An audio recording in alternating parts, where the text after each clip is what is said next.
We are going now. Hey, how you doing? Well, another episode of Gears of Trust. My name is Maynard for those who don't know me. And what's called this is mid-February of 2025. This is being recorded and we go into air within a couple of days. So hopefully all our topics today are going to be pretty current. This week coming, Amazon new book release is going to be Onward Buttercups. That's my team building book that I've been working 18 months to finally get to publish, and it's going to publish. Website will be week for that book will be live the week thereafter. So that's what's happening on the book side of the street, man. It's been a journey and a half. Could almost do an episode on that alone. Followers, thank you very much. Lots of followers started November. Just talking with Joe here. I have 1,400 followers on YouTube. TikTok, I have 1,691 followers on TikTok and 878 followers on Instagram. So yeah, pretty cool for a November launch. I greatly appreciate it. So click the old subscribe, follow, notifications, get them going. And yeah, I really appreciate the support. This week's guest is no one other than my son, Joe. So that's why you'll see the last name being the same. Joe, I'm going to get you to introduce yourself to the audience, and we'll take her from there, and we'll tell them what we're going to start talking about. All right. My name's Joe Hebert. I'm a mechanic in HET up in this region, up in Fort McMurray. Been a mechanic for 25 years, been in Fort McMurray for 20 years. Been in all sorts of the industry, automotive mechanic at first, switched over to heavy duty, worked for the dealership for finning, worked for the oil sites. I worked for CNRL Horizon in the truck. And since the COVID vaccine, or since COVID came out, I've been working in town for a construction company. Cool. So let's go back in time. I guess we'll start with the fans. You followed me out after I came out. I came out here in the spring of 2002. So when did you come out to Fort McMurray from New Brunswick? So we're both from New Brunswick for the people who follow us. All the fans out there, we're both from New Brunswick. Joe's an automotive mechanic. I'm an automotive mechanic. We came out here. I landed here at the Ford dealership doing check engine lights as an auto guy. Joe, when did you come out? Where did you start, buddy? I came out in, I think it was early spring, or April, like pretty much now, in 2004. It was 2004 when I came out here. I went to work for a company in town called L. Roberts Enterprise. So Leo's was kind of a staple company in the region. Did all kinds of welding. He had mechanics. He had people on site. He did automotive for the site. So his company was a pretty big company for the region. And when I started with Leo's, they were celebrating their 25th year anniversary. So they've been through all the bust and the boom and all that. So, but yeah, I was doing automotive, working on service trucks for them. Fixing Ford F550 service trucks. Yeah. I went from that to I went to the oil sites. I went to Albion Sands with hired on with finning, and did my heavy duty apprenticeship seal already. So it was a pretty expedited process, but got my red seal for on road and off road, and I worked for the dealership for 5 years, and I went to oil. I'm going to get you to roll a little bit closer to your phone there, Joe, because your voice is breaking up a bit. All right. Yeah, that's good. That's good there. There you go. Perfect. Cool. So you did the finning thing, and then from finning at Albion went over to CNRL, correct? Yeah, that's right. I went to CNRL as a mechanic. I was lead hand when I started working there, and became a supervisor. I was a supervisor for 10 years, and I did some different roles there. I worked some projects for reliability to get the return working hours, net operational for the haul truck fleet. And then I was filling the position of general foreman when that came to an end. Yeah, that came to an end. So I can. So I work kind of alongside with Joe at Horizon Site. Joe's on the trucks in the maintenance shop there and work into reliability and stuff. Um, I was over in the shovel department, it's across the way, and work in a similar capacity from off the tools to the in behind the keyboard, is what I call it. So my journey with CNRL ended in 2018. Joe, you kept going after I left. Yeah. What brought your career? So your career was moving along pretty good. Yeah. So what happened with CNRL? Yeah. So I was, like I said, I started at worked into supervision, and then did some reliability stuff, and then the position of general foreman. And during the COVID pandemic, CNRL decided that, everybody had to do the precautionary stuff, like getting tested every 24 hours or 48 hours, whatever it was for COVID, wearing a mask, social distancing, all of that. Yeah. All of that. And then finally, CNRL came out with a mandate that all of their workers had to get vaccinated. So I had COVID. I got my son got sick and tested positive for COVID. And then, my son lives with me at home, so I ended up also getting sick and tested positive for COVID. So I went through that for about a week, about 5 days. It wasn't too bad, pretty much a flu. And he was better in 3 days. I think I was better in 5, 4. Yeah. And then they came out with the mandate that you had to have a vaccination, proof of vaccination, and you had to have 2 doses of the vaccine in order to remain on site. So 2 weeks before Christmas, anybody who hadn't provided the company with proof of vaccination was suspended without pay indefinitely. So kicked off site, no paycheck. All of my stock savings and what do you call them? Solium account?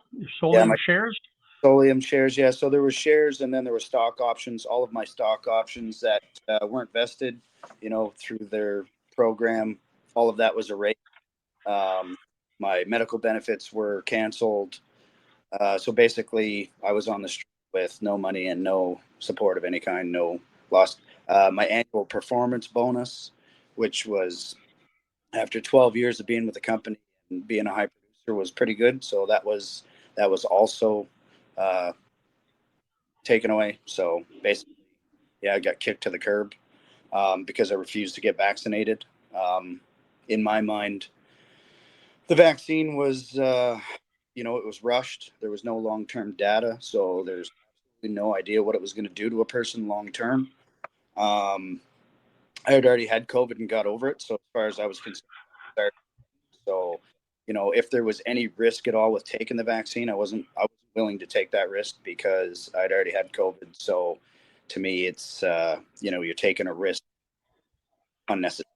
So I refused to take that vaccine. I got kicked out of work and I had to find other means of employment. A real loving company. Eh? Is that what you're telling me with CNRL? Yeah. 2 weeks, 2 weeks before Christmas. So yeah, they're a pretty woke company, right? they put a lot of pressure. They put a lot of pressure on their employees to get vaccinated. You hear the federal government saying, we didn't force anybody to get vaccinated, but like they take away your freedom to travel. Like they did everything in their power to basically to force you to take that vaccine. Otherwise, you were going to go through a great deal of difficulty. So, I had an annual income that was substantial, and that went to zero. You're up, what, 240, 250 range? No, I was quite a bit higher than that. 275, 300? 310 was my last T4. 310. So a guy that's in the top side of the management game, or moving into the higher end of the management game. Yeah. And if you didn't comply, so you get kicked to the curb on the deal. Yeah, 100%. Yeah. So yeah, I had to find an employment, and Yeah. I mean, I still had a mortgage to pay. I still have a truck payment. I still had kids I had to feed. Yep. So Absolutely. luckily for me, I have 3 red seals. So I wasn't. I suppose there was a lot of people in a position where they felt like they had to. They were forced. They couldn't. They didn't have the work opportunities weren't there. But because I had 3 red seals, I know I could have a job the next day. It wasn't going to be something that was going to stop me, but it definitely changed the trajectory of my career. Yeah. Massively hurt my career for what I was doing. I was set to middleman, go into upper management eventually. I had another 20 years I could have put in with that company. Yeah. And I was doing very well the whole time I was employed with them. So it's they in April of the next year, their HR department got a hold of us and tried to get us to come back to work. Yeah. And I told them, as far as I was concerned, they already terminated my position. They terminated me when the definite suspension without pay, took my bonus, took all of my unvested stock options and stock. So, I told them that I considered that they had already terminated me. That it's funny. This podcast of yours is called Gears of Trust, but to me, it was a trust issue. I didn't know if there was going to be another pandemic following that year and then get kicked out of my job again. You can't trust a company to uh, hold a policy that's gonna benefit their employees. When they've already demonstrated that clearly wasn't the case. Yeah. Yeah. They were the last thing on their mind is their employees. 100%. Yeah. Absolutely. I on my way out the door, we had quite a discussion about their fucking mission statement too, which is Yeah. You remember Al Markham, right? Yeah. When Al Markham was there, involved in the company hands on, that mission statement meant something. Absolutely. Yeah, he was a fucking just superior guy, and he lived that mission statement. And the people in there now are just very manipulative, maniacal, devious, deceptive. They're not very good people, and it reflects in how they treat the workforce, right? Yeah. As far as you're concerned, as any employee at CNRL is concerned, you're nothing more than a tool in the toolbox. And as soon as you break that tool, throw it in the garbage, grab another tool. Right? Yeah. Yeah. No, when I started shit company. when I started, well, it felt like a mom and pop oil. The president of the company would be, he'd come to site and he'd gather workers, be standing in front of the room talking to the work. I would say that he definitely lived that mission statement. He a lot of good things. He sent us all to holistic practitioners. Yeah. Remember? Got our blood work done. Had all the lead filled cavity fillings out of our teeth removed. Had chelation done to remove lead from us. This is out of his pocket, man, for his workforce of thousands. Yeah. Right. Yeah. It's not the same company. The company that the people there right now are not reflective of a bullshit fucking mission statements crap. Yeah. Fucking crap. I would agree with that. I mean, for 12 years, I was a dedicated employee. I worked hard. I did a lot to, do for the better of the company. I was a company guy. Definitely was a company guy. I know the feeling. No matter where I work, I'm a company guy. Like if I'm stocking hard, I'm gonna try to be the best shelf stocker I can. Try to have. I take pride in what I do, and that was a real kick. So. Real wake up call, eh? Well, it changed the trajectory of my career. I could go back into that world. I took a job with a construction company in the city. It's not out of sight, so, and it's a mom and pop construction company. Like they're a pretty good size, but I work a lot, and I just stepped away from the corporate bullshit for a while. Yeah. Yeah. Like big company, corporate. Yeah. Ultimately financially can probably you probably have an opportunity for the most financially, but it's just big corporate bullshit that I wasn't interested in that. Yeah. Yeah. It's not. How bad do you want your money, eh? Yeah. How bad do you want your money, right? Well, and as a tradesman with 3 red seals, I can go to work tomorrow somewhere. There's lots of companies that'll take me for sure. I've got a Oh yeah, hands down. yeah, Hands down. I've got a good resume and a good work ethic, so I've never worried. Like, there's a term they use out there, especially like when I started working at CNRL, you had to live in town. You couldn't camp. It was only contractors that were in camp there. Yeah. And they kind of flip flopped on that to having all of their, or as much of their employees as possible in camp. Yep. So they went from they're now, I think, probably in the area of 80 to 85% in camp workers, so they can draw from a larger pool of people between BC, Alberta, Saskatchewan, Manitoba, even guys from the East Coast that come out for 2 weeks on, 2 weeks off, that kind of thing. But I don't like the idea of being a captive workforce. That particular term, captive workforce. What, here in Fort McMurray being a captive workforce, you mean? No, we're working at at site. At site. Yeah, if you're working at these sites, it's basically captive workforce, which to me means indentured servitude, next best thing to it. Yeah. You're flown in, kept in camp, kept in the dark, and flown home. Yeah. That's where you're going with that. Yeah. I see that. Yeah. Well, we talking such great things about integrity and oil and fucking fixing shit and stuff like that. So, I guess the old man kind of loves Donald Trump, huh? Yeah, absolutely. Yeah. So, what do you think of being in the 51st state? That's an interesting one. I'm not a fan of the idea of it. What I am a fan of is, I believe that their constitution and their Bill of Rights is more fortified.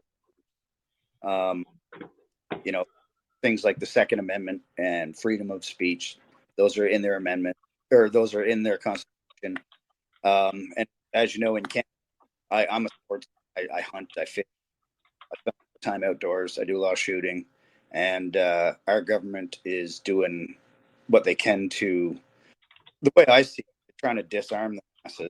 And they're trying. There's a huge attack on freedom of speech. You don't have to like what I say. I should have the right to say it, whether you like it or not. But then they've passed laws that consider some speech hate speech, which to me is a slippery slope, because hate is something that's determined by who determines what hate is. It's far too interpretive, and they can slowly move that goalpost and keep moving that goalpost to the point where no matter what you say, you're breaking their laws, and next thing you know, they're sending the feds for you. You see it happening in Europe right now with their Great Britain. That's happened already. Yeah, you see that with their hate speech laws, where people are posting stuff on Facebook that are getting arrested and getting jail time over stuff they're posting on Facebook, which, that's a dangerous road. It's a dangerous road. And there has been, erosion of civil rights and civil liberties in this country, and in the Commonwealth. Europe is terrible. Australia and New Zealand have also taken a beating on that. You've seen it during the pandemic, and to see a complete conservative sweep in the States, to me, is a step in. It's a move. It's a move in the right direction, and it's spoken by a lot of people because it was a dramatic win. They won the House, they won the Senate, and they won the presidency. So, they're going to be able to battle this attack that has been on the middle class, on freedom, on regular, like just people's lives, people's everyday lives. It has been actually orchestrated attack on the commoner. 100% it has. Yeah, no question about. There's no question. Like if you don't see that, one of the big problems I see in our country, and I expect it was probably the same in Europe, is apathy. Now I'm going to say I didn't pay a great deal of attention to politics most of my life, but when the Liberal Party won, and the damage that they've caused, with over doubling our debt, raising taxes, spending money that every Canadian has, they have to pay that money back.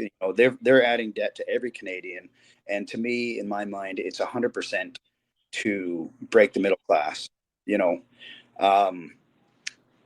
Divide people, control them, erode their civil liberties. If you went back to 1950, a man and a wife could have 3 kids, 5 kids, whatever they one of the parents would be working. Usually it was the man back then, but a man could work. He could buy a house. He could buy a car. He could take his family on a vacation every summer. And now, if you have a family with only one person working, you are very guaranteed you're paycheck to paycheck at best. You're probably choosing which bill you have to pay, because you can't pay them all. So you got to figure which one's got the smallest penalty for not paying it on time. And otherwise you have both people working. So if you have both people working, who's raising your kids? The school is, babysitters are, but you don't have enough time to, spend the time you should be spending and raising your own children. So, it's been a complete erosion of what Western civilization has built. Yeah, it's the onslaught of this entire thing, Joe. I've lost so much faith in so many fucking institutions, federally, provincially, that I can't get into it, man. I've lost faith in the schools. The schools aren't schools; they're indoctrination centers. Yeah. I've lost faith in the healthcare system because it's geared to fit you into the compliance of the Alberta or the provincial or federal mold. Yeah. So their diagnosis, they could almost put your symptoms into what you call it and get a provincial recommended solution to your problem. If not, you don't fit in the mold. Here's your medically assisted dying program for Canada. Have a nice fucking day. Well, yeah, and you're not getting that assistance anyway. You're not getting, like, they're gonna plan to give you in 6 months' time or in a year's. Our medical system that we pay all these taxes for should be one of the best systems out there. Where the planet should be where you get free healthcare, but you don't get free healthcare. You pay healthcare, and the healthcare is so poorly managed. Same with the education system, poorly managed, and you have all of the universities that are also indoctrination centers. Indoctrinating people who are going to be the leaders in your country for the next 20, 30 years. It's when I go to hospital, I see a nurse now. I think what a WestJet hostess would look like with a smock and the needle, man. Like that's the same kind of mindset that's in the hospital that's in the fucking the airport, man. It's garbage. Well, I'll tell you right now, I don't go to doctors and I don't go to the hospital. I'm critical unless I'm in critical condition. I don't use the medical system at all because I have faith in it. I trust the medical system. COVID. When doctors are recommending a vaccine, like when they're clearly getting paid, when there's financial incentive for them to do something that is not in the interest of the patient. But, it's disgusting. It's disgusting to me. Fucking Did that. wrong. And if our medical system is what it should be, I would be going to a doctor not because I'm sick. I'd be going to a doctor to talk to him and say, what is it that we can do for me to make my life better? Like maybe even I've got old injuries where stem cells would be a great benefit. Therapies and treatment, that kind of stuff to make everyday people better. But you don't go there for anything that's falls under triage. That's it. Yeah. Yeah. It's amazing, isn't it? It's fucking Yeah. wrong. Yeah. Just for the listeners of the show here, Joe, I mentioned we're up to 1,200 on YouTube. Woo! Yeah, good job. Fuck no shit. Now, since November, yeah, pretty impressive. What's called the type of government for the listeners there who aren't sure what's the difference between us and the United States. In Canada, our federal government is the system is called the constitutional monarchy, right? Yeah. It's a parliamentary democracy, right? Yeah. And that's the way our government works. And we do have a Senate that ascends legislation. So once we have rules being passed and they get third reading in the House, then they go to the Senate, and then basically the Senate rubber stamps it and it becomes law. In the United States, they run 3 stages. You have the Senate, the Congress, and the presidential aspect of it. So for those tuning in, that's the difference between our governments. Our governments is very easy to see with the parliamentary system. Once you have a majority, be it a contrite majority or supported by a terrorist of India, that's propped up because the old jagbag, man, he's got a fucking warrant for his arrest in his home country, right? Can't go back there, right? Amazing.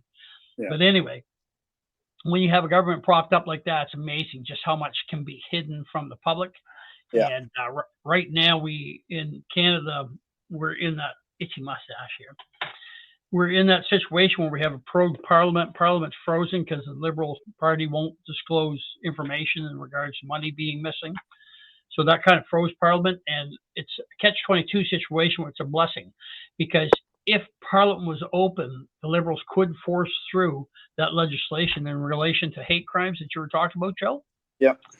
And then the same as fucking Buddy in Great Britain with a Facebook post. So the gentleman's name is Jordan Parler, and he's 28 years of age.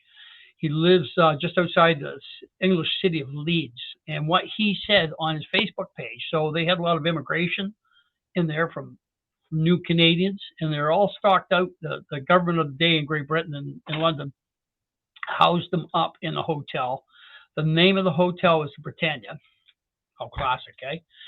His post on Facebook said that, quote, every man and his dog should smash the fuck out of the Britannia Hotel. And that landed him 20 months in prison for that statement on his Facebook post. And it wasn't even current to the time. They went back on his post to find that. And that's for an opinion. For an opinion. And they misconstrued that and promoted that and threw that up the flagpole so they could fuck the guy so they could push forward their agenda at the end of the game. Yeah. He's another martyr. Like we have martyrs here in Canada with our truckers, right? I'm working with one guy at site.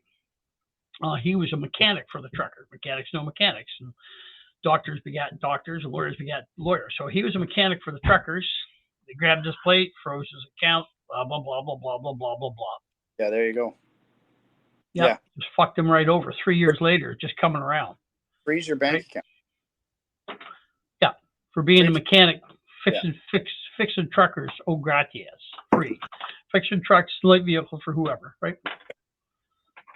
Supporting it anyway. Yeah, fucking brutal, man. Yeah. Over civil unrest over federal policy. Like, I talk about the biggest problem in our country is apathy for politics. People don't pay attention.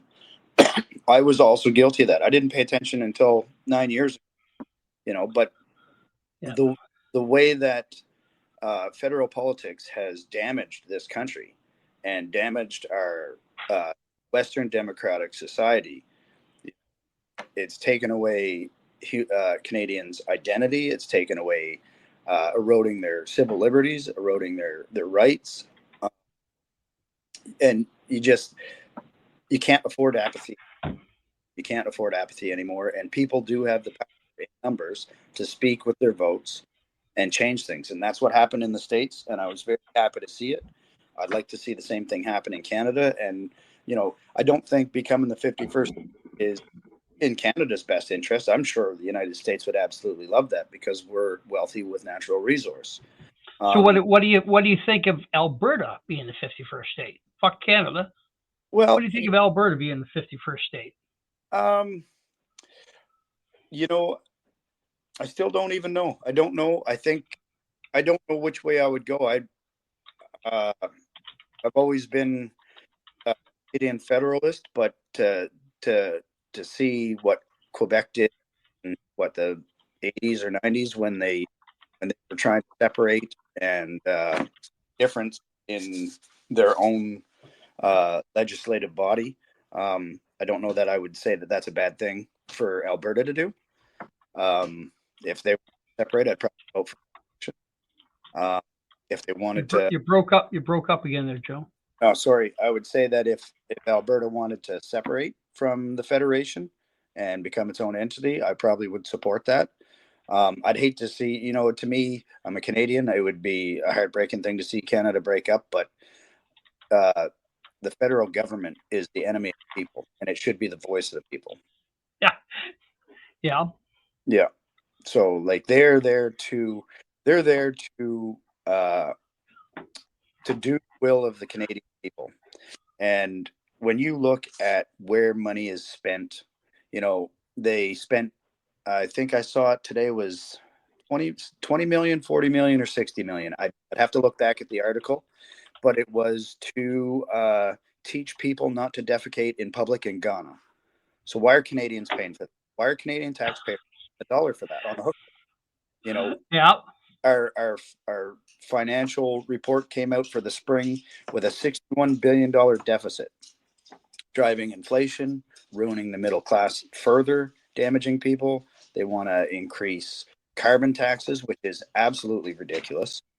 And people need to stand up and do about it. Yeah, it's absolutely wrong. So, looking at our big brother south of the border, what do you think of Elon Musk going through the U.S. aid program, USAID? What do you think of that? I love seeing that. I love seeing that because, one, the amount of corruption in their federal government, the amount of corruption in our federal government, the absolute growth of bureaucracy it was disgusting, and it's 100% against the citizens of the country. It's 100% against it. There was I seen an article about that's being passed around the States federal government right now. It's a CIA document that's not classified, that's been going around about it. Basically, it's a play-by-play book on how to overthrow a government in another country by having growing bureaucracy, putting the worst employees on the most important jobs, doing all the least important jobs first and the most important jobs last, making committees, having committees that have a minimum of 5 people so that they can just slow everything down to a snail's crawl so government is not effective. And to see Elon Musk and his group for DOGE, for the Department of Government Efficiency. Yeah. I would love to see that. I would love to see that in Canada. I'd love to see the. Have you heard what he has for his members, like his team? I have, yeah. Yeah, I'm very well aware. He's got a 19-year-old high school fucking graduate that was a computer hacker that has reformed his ways on this team. Yeah. So if you think you're gonna hide shit in your computer, guess what? Yeah, he's gonna fucking get around that pretty damn fast. Well, and you look at the money that's being spent too, right? And taxpayers are on the hook for all this money that gets spent. Yeah, like they sent it was $80 million they sent to Haiti for relief when the Clintons were in power. Yeah. And DOGE has uncovered already that $3 million of that was spent on what's her name, Hillary Clinton's daughter. Yeah, Chelsea. For what? Chelsea Clinton. They spent $3 million of that money on her wedding. Yeah. And bought her a $10 million mansion. Yeah. Well, out of that money, and they still yeah. haven't figured out where the rest of it fucking went yet. Oh yeah, 100%. Well, they spent $40 billion with a B for building charging stations for electric vehicles in the United States, and they built 8. Yeah. Oh, yeah. Same thing in Canada. Let's go to Ukraine, right? Fucking so good old Zelensky. He was on the air apologizing. They received 180 US billion dollars. Could only account for 80 of it. 100 billion. They don't know where it went. Yeah. Well, what do you think? What do you think's happened with Canada? What do you think? Good old JT and Jagbag. What do you think they're fucking doing? That money's going over there. Fuck all's happening, and money's coming back into trust funds and 100%. Associated businesses. Well, in Ukraine notoriously had one of the most corrupt governments before the war started, and Zelensky actually got voted in on the promise of fixing it up, fixing the corruption. Yeah, and end up in war, and now they're in martial law. So there is no addressing that corruption. And like you say, $180 billion and 100 billion just vanishes into thin. Yeah, literally vanishes. Yeah, literally vanishes. Yeah. Well, I don't know, my son, if we get a conservative government in place because of the Senate, the way it works in Canada here, if he could even fucking fix the shit that we're into. Myself personally, I think Alberta should roll the fuck out of Canada, and that's going to do a lot for Canada. It's going to give them that net zero that they wanted. As soon as Alberta's gone, the bad boy's gone. Yeah. Donald Trump's going to look after us. I can tow my bass boat right through the fucking Montana and not fuck with Canada customs anymore. Yeah. And that bullshit. It opens up so many doors. Then the next thing is those folks from Quebec that don't have an appetite for a pipeline. They don't need a pipeline. When I was fishing, you remember when we fished in Quebec in Berkeley B1 series with the boys and all that stuff down there? Those red and white freighters that come in the Gulf of St. Lawrence, that's oil shipped from Saudi Arabia by Canada Shipping Lines. Yeah. Canada Shipping Lines is owned by Paul Martin, who was a former Prime Minister of Canada, Liberal, by the way. Ultramar, the gas stations throughout Atlantic Canada when you were growing up in Eastern Canada, that was owned by the Trudeau dynasty, buddy. Yeah. Well, and you have Mark. When those freighters are coming in and the fuel's coming in, Trudeau's and the Martins and all the elites in the Liberal Party are making money hand over fist. Oh yeah, 100%. Well, you have Mark Carney, who's unelected. Invested heavily in oil companies in Nigeria and putting the brakes on it. Yeah. Yeah, he's another climate zealot that fucked us up the ass so we couldn't get oil to pipe water to Tidewater, and goes and spends billions of dollars in other companies on oil pipelines. Yeah. This is the best the Liberals have to offer Canada, buddy. But I think that I think the common Canadian has no clue about most of this, and I think over the last couple of years they've really started to open their eyes and people are starting to wake up to it all. But we're not there yet. We're definitely not there yet.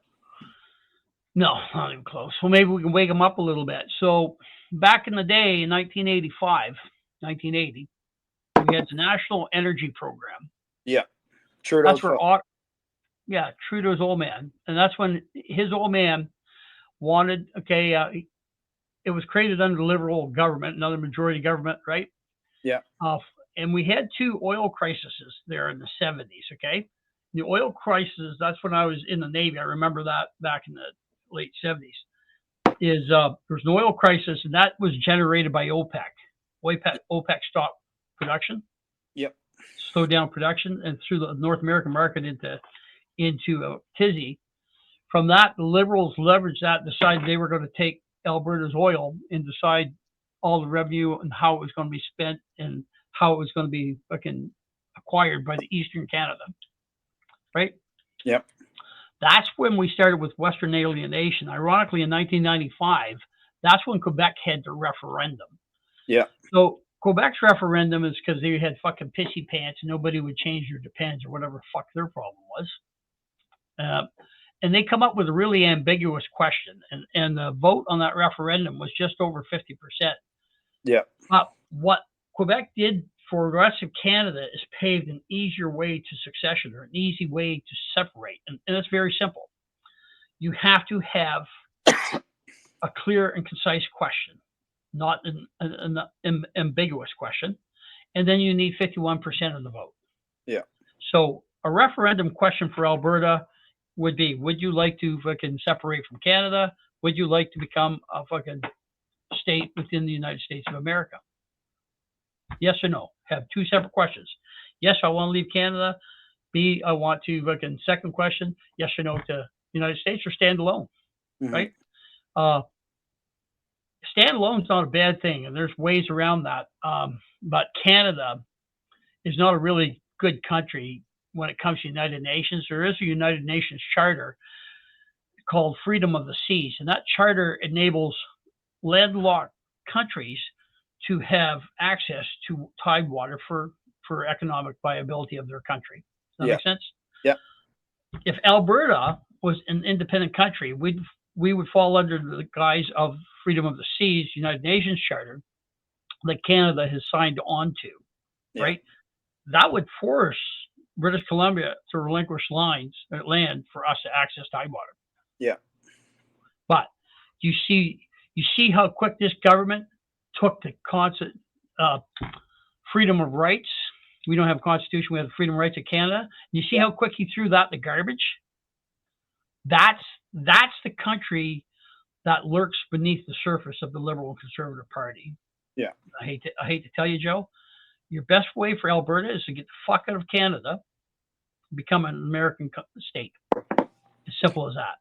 Yeah. And then, you go to Europe, it's not all Europe. It's Germany, it's France, it's Spain, smaller countries. Yeah. That's a norm. And I think this is the time Canada needs to become a multiple of smaller countries. We've got 10 kids in one family and a set of rules for every fucking kid. So if you live in New Brunswick and you try to go get a job, remember this from living in New Brunswick. You think you're going to go work on the Quebec side of the border? That ain't happening. They'll fucking shut you down, run you out. The Sortie de Quebec will be there and fucking throw you back to New Brunswick, right? Yeah. You can't work as a cutting pulp. If you live in New Brunswick, you can't cut pulp on the Quebec side of the line. Guys from Quebec fly out here and work in the oil sands. They take back hockey bags of money, as the saying goes, and they sit there and say, I don't have the appetite for the pipeline. Yeah. What the fuck are they doing working in Alberta? Well, the same thing you go to guys Vancouver Island. They're fucking over here jacking back the big bucks, making 2 and 3 a year. They like that shit. On the fucking free flight, fuck off back to Vancouver Island and fucking smoke some dope and block the pipeline game. Well, yeah, they come here to rape us, cut the hand and feeling to fucks off at home. Yeah, I've got no love for that at all, Joe. No, me neither. They stand in the way of the progress of Alberta and Saskatchewan. Yep. They like the money.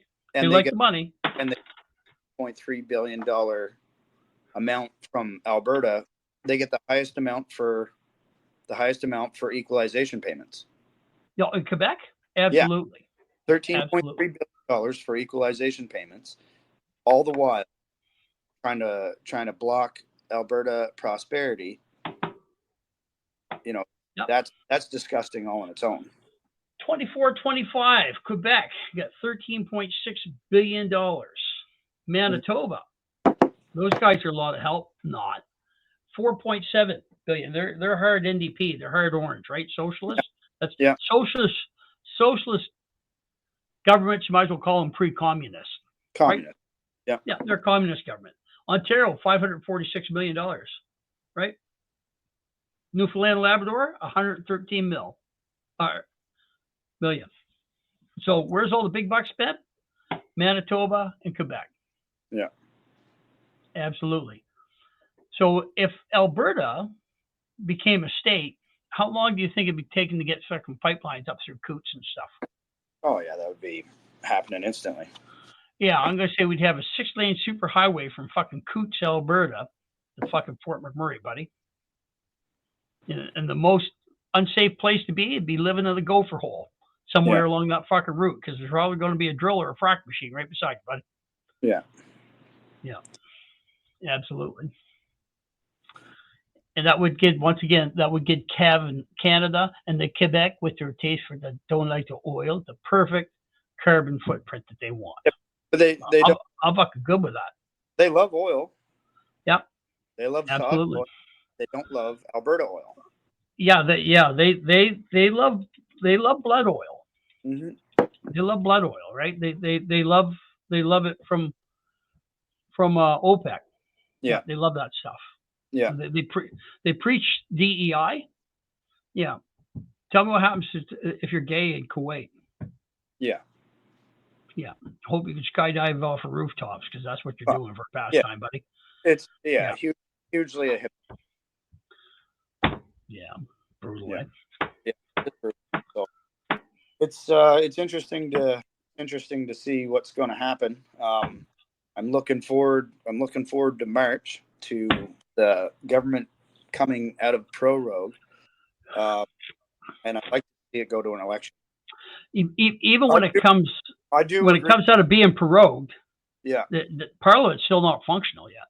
Parliament's still not functional. Yeah. So Jagbag says he's going to stand with the Conservatives on non-confidence vote. So the Conservatives would put that motion forward again. House votes on it. Yeah. Balance of power lays with Jagbag and the boys, right? In the Socialist Party, the Communist Party there, right? Yeah. Well, if he does a deal with Carney and says, "Look, I'm going to support you guys. Here, you jump in behind the reins. Carney can stay there till October. Yeah. They can make October. If they can make October, guess how many fucking NDP guys are eligible for fucking pensions, because they've been in the fucking government game for 16 years.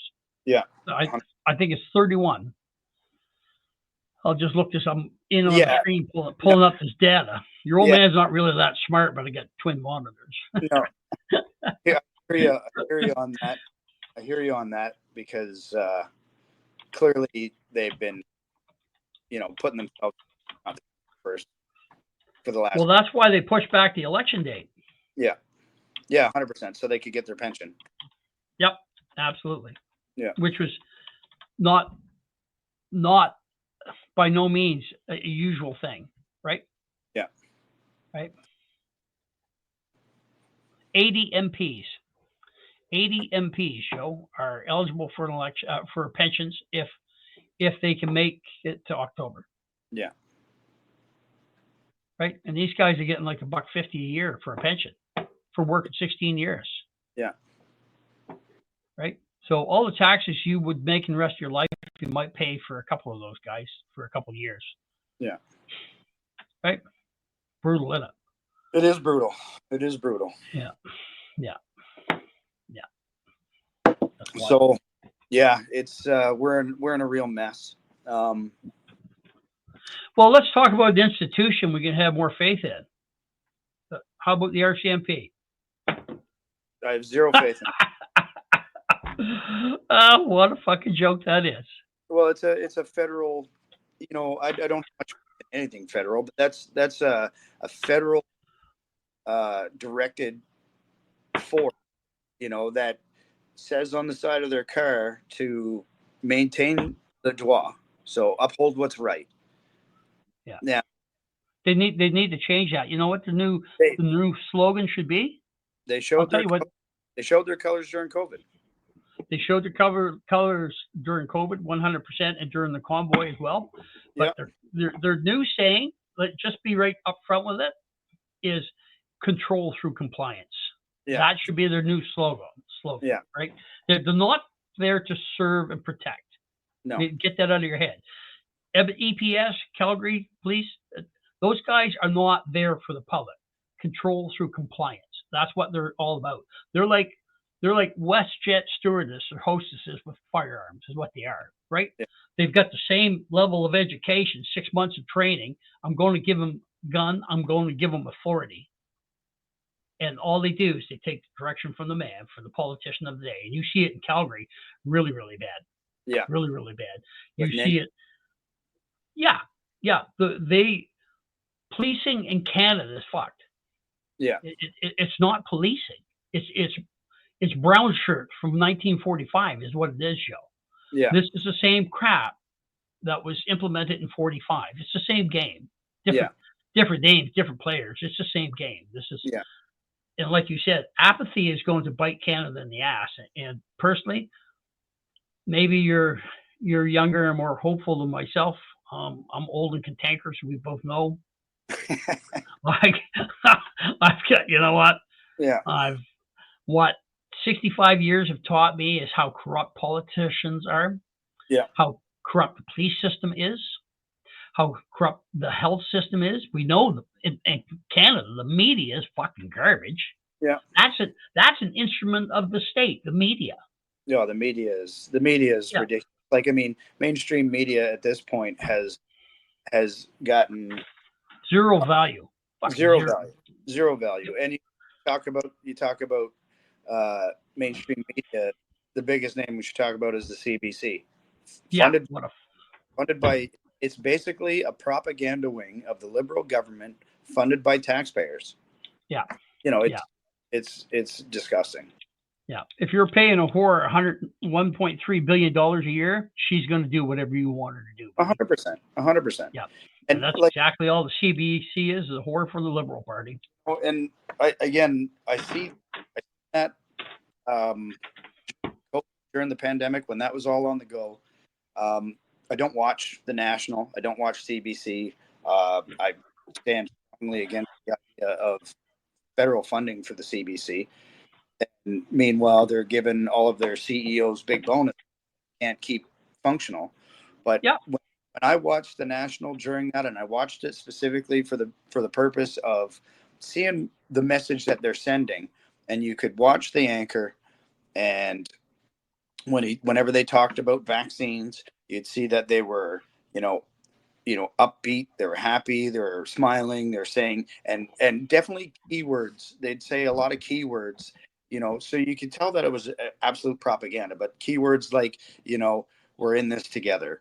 Got to help your neighbor, blah blah blah. And then when they talked about anybody that didn't want to get the vaccine, conspiracy theorist, vaccine denier, and they'd have like a frown on their face, and they negative comments. You're supposed to be the media should be unbiased reporting on the events of the day, whether it's national events, provincial events, international events, unbiased reporting, and used to keep the government in check. Now, how do you keep the government in check when the government is what feeds you?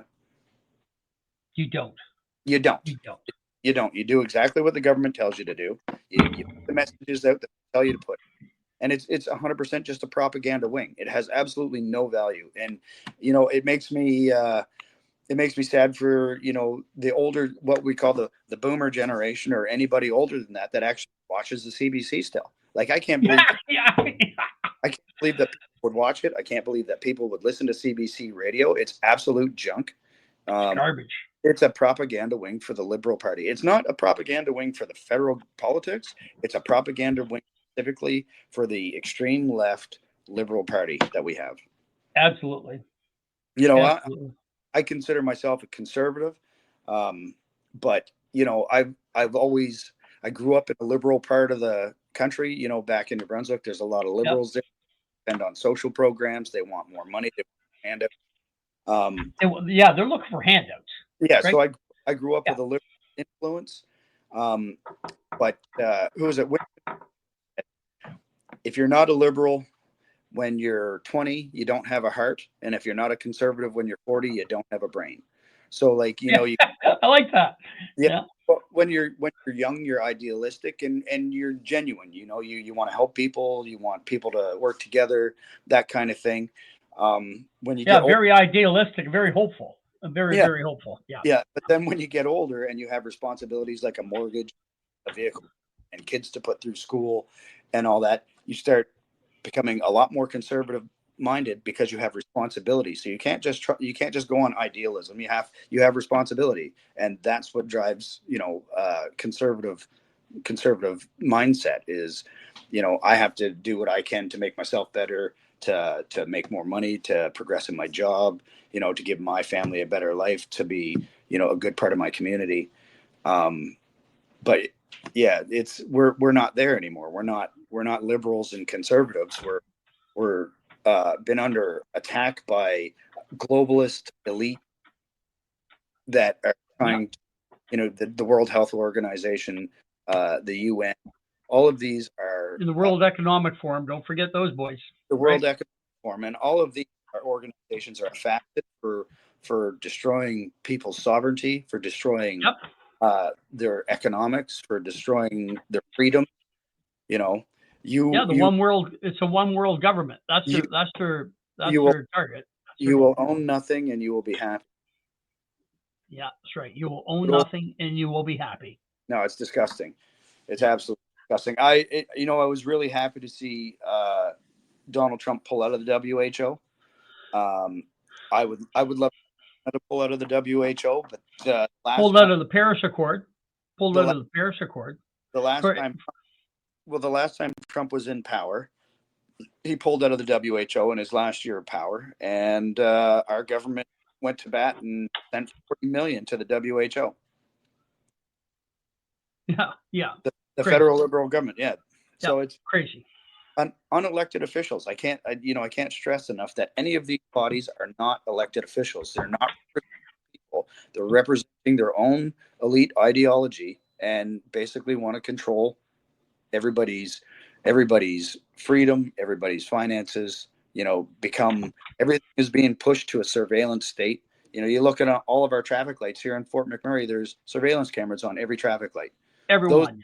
those are not technology for changing the light from red to green. No. No. They claim they are though. They claim claim they are.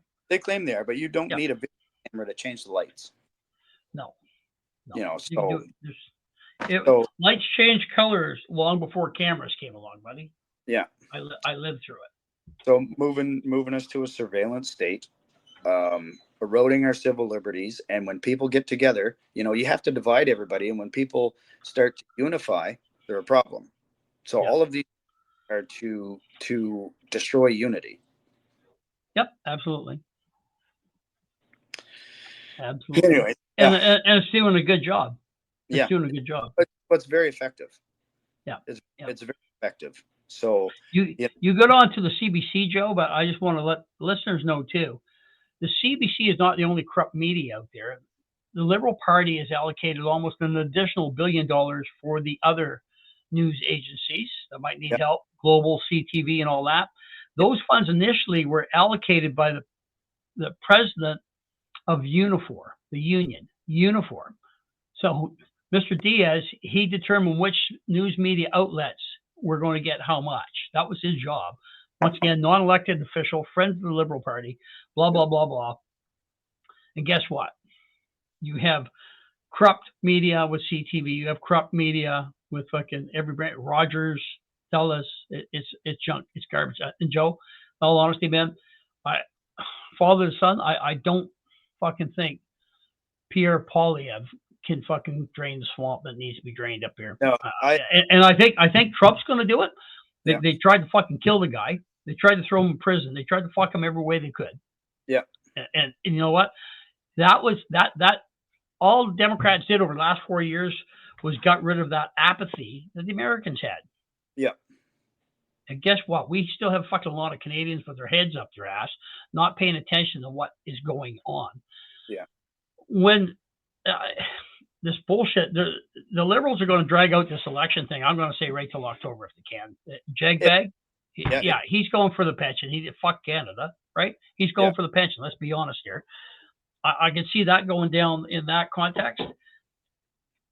So Poilievre gets in power.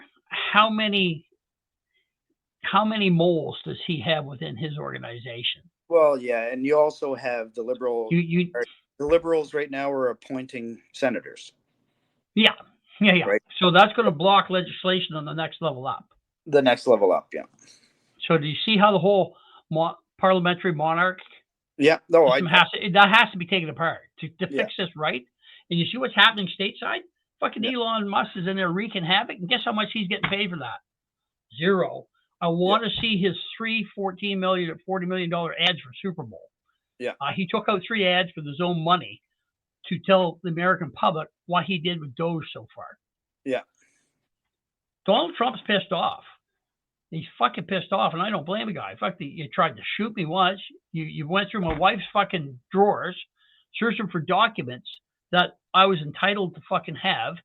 Joe Biden, who was vice president, took presidential documents home, threw them in the fucking floor in his garage. He didn't even bug him because, he's too old yeah. to charge. Well, Right? and Yeah. So Trump, he's pissed off, and he was in there 4 years, and he learned where all the fucking rats were and the moles, yeah, and all the rodents that are in the slime are hiding in there. So when yeah. he comes in the USA, 90% of the employees are gone. Guess what? Yeah, that's the right thing to fucking do. Well, And yeah, then start a qualification base. Can you well, do the job? Yes or no? You can't do the job, get the fuck out. I don't care if you're running purple, green, you like boys, girls, or dogs. I don't care if you're in the bestiality or what. You can't do the job, get the fuck out. yeah. As simple as that. And, Well, and start cleaning the whole system up. Well, in both countries basically have a two-party system, and for far too long, it didn't matter which party it was. Yeah. Whether Yeah. you were red or blue didn't really matter, because the corruption and the self-serving people that are running the countries, they might have switched from one to the other over the years, but really not a whole bunch has changed. The one thing that I see with the federal government in the United States is the team that he has put together, with Elon Musk, for government efficiency to reduce the bureaucracy. Tulsi Gabbard. Yeah. She's a Democrat. Was a Democrat too. She was a Democrat. She was a medic in the military. She served two tours. Of You got duty. RFK, who is fantastic on the health side of things. Always has demonstrated a great Cash Patel. Cash Too, Patel, right? Vivek Ramaswamy, like Oh, I love Vivek. I love Ramaswamy, but he's working in the shadows with Musk, right? But the thing is, the team that he put together are true to the mission. Yeah, they're true to the mission and faithful to the flag. Yeah, it's a demonstration of change for patriots. Yeah, absolutely. So, and I would love to see something like that here. Fuck no shit. Guess what, Joe? We're at an hour and 3 minutes.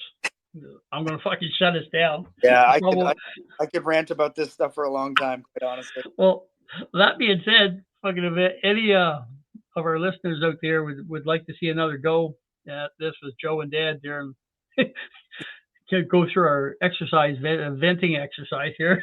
Yeah. It felt good. I'll tell you, it felt good. Joe, I'm going to ask you to stay on once I shut off the recording because I'm downloading and stuff, so it might take another 5 or 10 minutes. So we're going to carry on this dialogue in the background. If you want to see more of Joe on here, by all means, drop me a line. Facebook Messenger is the best way to get a hold of me. I've got 1,900 I said on TikTok, 1,400 on YouTube, 800 on Instagram. Lots of followers coming in line. Send me a message. Don't forget to like, subscribe, and hit the notification bell too, right? So that way you know when the new episode's getting dropped. I'm dropping every Friday. This Friday I didn't drop because I had Rob Hilditch on from Social Chemistry, and we're talking about suicide. Really fucking important subject. So I carried that through, and I had a paid promotion in the background trying to drive traffic to Rob's website. So that carried a little longer. And Brian McNeil, our tattoo artist, is what you're seeing right now. Joe's episode is going to drop this Friday, so that's really, really cool. That will be the 9th today, Joe. That will be the 16th, I think, 15th or 16th. This episode is going to drop, which is really, really cool. Things to watch for in February is going to be on the bookshelves. It's going to be Onward Buttercups, and that's a layman's guide to building teams that can get shit done. And that's exactly as it's worded. Following up on that, then moving into May, I'm looking to have an active website where you can actually go in and get an expanded course based off of that book if you want to build the teams or improve your abilities as an employer or an employee. So if you want to make your workplace a little bit better, there's information within that course that you'll be able to buy and self-teach yourself, right? So that's what's coming up right quick. I just finished some coursing over the last 2 days on public speaking and that, so I'll be tying everything all together with the podcast, the website, the book, and some public speaking stuff. So by all means, should be an exciting 2025. I'd like to get all my little projects completed this year, and then 2026 will be a year of execution and implementation of all the things I've created this year over the last 2 years. So that's cool. Thank you so much for following. Joe, thanks a fucking gazillion for hopping on with me, man. Don't go away. I'm going to close off the recording. Yeah. Gears of Trust. Let's try to get it up there, guys. Like, subscribe, notifications. Thank you for watching, and we're going to let you rock for now. And Joe, I'll be happy to have you back anytime. Yeah. Thanks for having me. I'd be happy. we get a lot more talking to do. All right. Thanks for watching, everybody. Bye-bye.